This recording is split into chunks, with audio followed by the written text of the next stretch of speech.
جزيلا بغيت نشكركم كذلك على الحفاوة والاستقبال ديال الكلمات اللي خصك فيها الحقيقه هذا الواجب ديالنا حنا. هذه العنايه الخاصه ديال صاحب الجلاله حنا معاه كننفذوا السياسه الصحيه والسياسه الديمقراطيه ديال صاحب الجلاله نظرا للعنايه الخاصه اللي كيعطيها لكم والمكانه اللي في القلب ديالو بالنسبه للجهه ديالكم.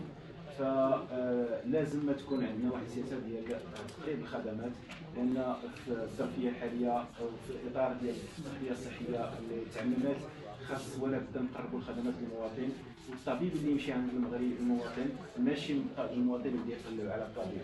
ومن هنا كنبشركم كذلك بان غادي نعززوا مزال الخدمات اللي عندكم في المستشفيات، لا سواء المستشفى ديال القرب ديال تنسيت ولا المستشفى ديال فيلي ولا ديال القرب. في القريب العاجل غيزودوا جهاز ديال السكانير ان شاء الله باش المواطن ديال فيلي ولا ديال تنسيت فيما الا بغى يدير السكانير يديروا في المكان ديالو. ديك الساعات التكنولوجيا عندنا الكيفيه كيفاش يمكننا نقراو ونحللوا داك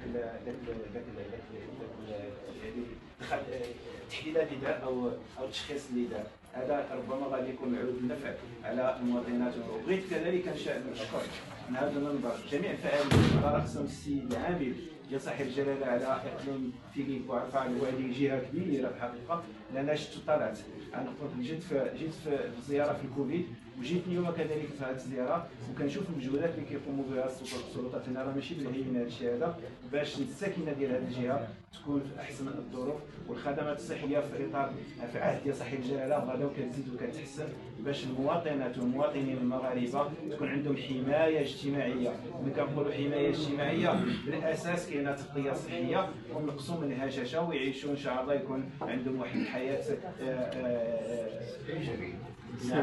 كريمه ان شاء الله باذن الله. اذا هذا النهار هذا كنعلنوا على افتتاح ديال المستشفى ديال القرب ديال التنسيت ومستشفى القرب ديال فيليب ان شاء الله.